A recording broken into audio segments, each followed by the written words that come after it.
Audio Jungle.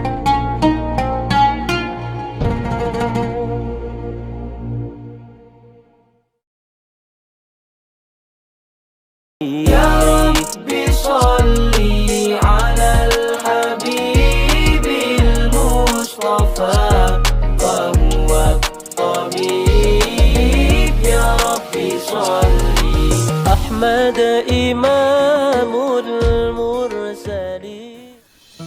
Assalamualaikum warahmatullahi wabarakatuh.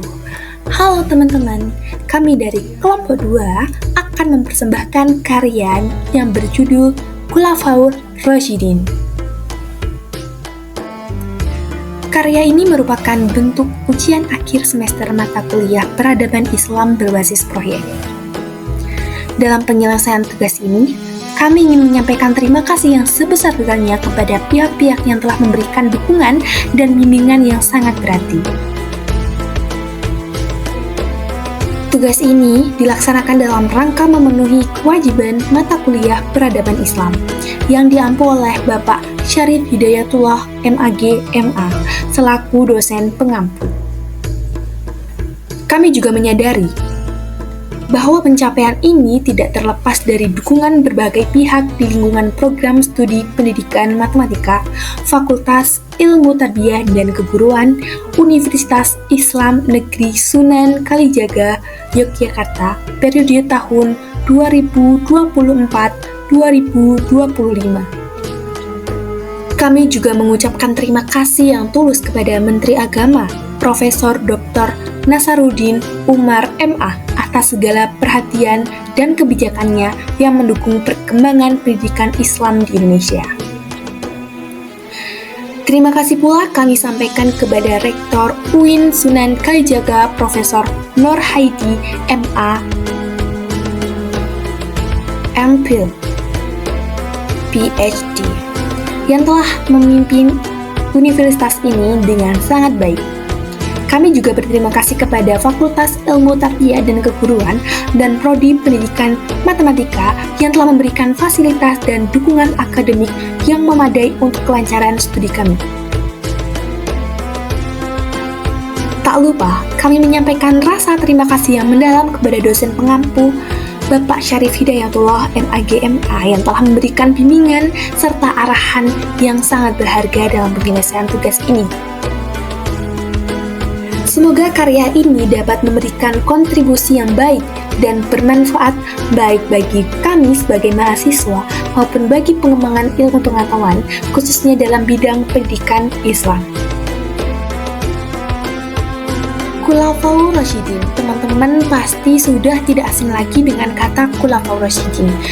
Khulafaur Rasyidin itu merupakan 4 sahabat Nabi Muhammad SAW yang menjadi pemimpin umat Islam setelah Nabi Muhammad SAW wafat. Nah, 4 orang itu siapa aja sih? 4 orang tersebut yaitu yang pertama Abu Bakar As-Siddiq, yang kedua Umar bin Khattab, yang ketiga Utsman bin Affan, dan yang terakhir Ali bin Abi Thalib. Nah, istilah Khulafaur Rasyidin itu berasal dari 2 kata, yaitu Al-Khulafa yang berarti pengganti atau pemimpin, dan Al-Rasyidin yang berarti dibimbing dengan benar atau mendapatkan petunjuk. Selanjutnya kita akan membahas tentang Khulafaur Rasyidin yang pertama, yaitu Abu Bakar As-Siddiq. Abu Bakar As-Siddiq merupakan Khulafaur Rasyidin yang pertama yang dipilih melalui musyawarah. Masa pemerintahannya berlangsung dari 632 Masehi sampai dengan 634 Masehi. Selama masa pemerintahannya, Abu Bakar As-Siddiq menggunakan sistem pemerintahan monarki. Abu Bakar As-Siddiq menggunakan 3 cabang kekuasaan, yaitu eksekutif, legislatif, dan yudikatif. Nama asli Abu Bakar sendiri adalah Abdul Ghafar. Kemudian, nama tersebut diganti oleh Rasulullah menjadi Abdullah. Nama lengkap Abu Bakar setelah diganti menjadi Abdullah yaitu Abdullah bin Abi Huwafah At-Tamimi. Abu Bakar lahir di Mekah pada tahun 572 Masehi. Abu Bakar lahir dari pasangan suami istri Utsman, Abu Quhafa dan Ummu Khair Salma binti Sakir. Nah, Abu Bakar memiliki nama As-Siddiq di belakangnya karena Abu Bakar memiliki sifat lemah lembut, jujur, dan sabar. Selain itu, Abu Bakar dijuluki sebagai As-Siddiq karena ia selalu mempercayai dan membenarkan apa yang dikatakan oleh Rasulullah. Ada beberapa kesepakatan yang membuat Abu Bakar diterima menjadi khalifah. Yang pertama, ia adalah orang pertama yang mengakui peristiwa Isra Mi'raj. Yang kedua, Abu Bakar orang yang menemani Rasulullah SAW untuk hijrah ke Madinah. Yang ketiga, Abu Bakar orang yang sangat gigih dan selalu melindungi orang-orang yang memeluk agama Islam. Yang keempat, ia pernah menjadi imam sholat sebagai pengganti Rasul saat sakit. Dan yang terakhir, yang kelima, pada masa kepemimpinan Abu Bakar, beliau mengutamakan kepentingan dalam negerinya sendiri daripada hal-hal yang tidak ada hubungannya dengan kaum dan negerinya. Nah, itu tadi ada beberapa kesepakatan yang membuat Abu Bakar diterima menjadi khalifah. Nah, selain itu, Abu Bakar juga memiliki pencapaian selama masa pemerintahannya. Pencapaian Abu Bakar As-Siddiq selama masa pemerintahannya itu yang pertama, menanamkan budaya musyawarah. Yang kedua yaitu membangun pemerintahan yang tertib. Yang ketiga, sistem politik bersifat sentral. Yang keempat, memberantas nabi palsu. Yang kelima, memerangi kaum Romawi. Yang keenam, ekspansi Islam ke Syria dan Persia. Yang ketujuh, mendirikan Baitul Mal. Dan yang terakhir, pembangunan infrastruktur.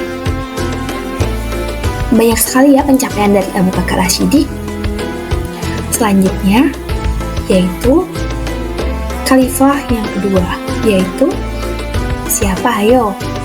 Iya, benar, Umar bin Khattab. Oke, selanjutnya, khalifah yang kedua. Sampai jumpa. Khalifah Umar bin Khattab. Nama lengkap beliau adalah Umar bin Khattab bin Nufail bin Abdul Al-Uzza bin Riyah bin Qurat bin Razah bin Adi bin Nu'ay Al-Quraisyi Al-Adawi. Keluarga Umar berasal dari golongan keluarga kelas menengah. Umar putra dari Khattab dan Khatmah. Dia lahir di Mekah sekitar 584 Masehi atau 13 tahun setelah lahirnya Nabi Muhammad SAW. Beliau terkenal sebagai orang yang lemah lembut, namun tegas, berani, tinggi, kuat, serta piawai dalam berkuda dan bergulat. Khalifah Umar bin Khattab dipilih dengan wasiat khalifah sebelumnya. Masa pemerintahan beliau menggunakan sistem pemerintahan musyawarah dan periode beliau pada periode tahun 13 sampai 23 Hijriah atau 634 Masehi sampai 644 Masehi. Pencapaian Khalifah Umar bin Khattab ada banyak sekali, di antaranya yaitu memperluas dan merenovasi Masjidil Haram dan Masjid Nabawi, ekspansi Islam ke Syria, Palestina, Mesir, dan Persia, mencanangkan kepengurusan administrasi negara, pemberian pajak bagi tanah ghanimah, kemudian mendirikan percetakan mata uang, dan penetapan kalender Hijriah. Khalifah ketiga adalah Utsman bin Affan. Nama lengkap Utsman adalah Utsman bin Affan bin Abi Al-As bin Umayyah bin Abdi Syam bin Abdi Manaf. Ayahnya bernama Abi Al-As, saudagar kaya raya dari Quraisy Umayyah, dan ibu Utsman bernama Arwa bin Quraisy. Utsman memeluk agama Islam karena ajakan Abu Bakar dan menjadi salah satu seorang sahabat dekat Nabi Shallallahu Alaihi Wasallam. Ia sangat kaya tetapi berlaku sederhana, dan sebagian besar kekayaannya digunakan untuk kepentingan Islam. Ia mendapat julukan Zunnurain, artinya memiliki dua cahaya, karena menikahi dua putri Nabi Shallallahu Alaihi Wasallam secara berurutan setelah yang satu meninggal. dan Utsman pernah meriwayatkan hadis kurang lebih 150 hadis. Seperti halnya Umar, Utsman diangkat menjadi khalifah melalui proses pemilihan. Khalifah Utsman wafat pada 17 Juni 656 Masehi di Madinah. Ketika beliau sedang membaca Al-Quran di rumah, datang kumpulan pemberontak yang berasal dari Mesir. Beliau terbunuh pada 35 Hijriah karena pemberontakan yang memanjat dan mengepung rumah Utsman berhasil masuk. Meskipun awalnya sudah dihalangi para istrinya, begitulah kisah Khalifah Utsman yang dermawan, tetapi dia lemah menghadapi para perampok. Adapun berbagai pencapaian Utsman bin Affan, yang pertama adalah standarisasi Al-Quran atau menyeragamkan bacaan Al-Quran. Hingga saat ini kita menyebutnya sebagai Mushaf Utsmani.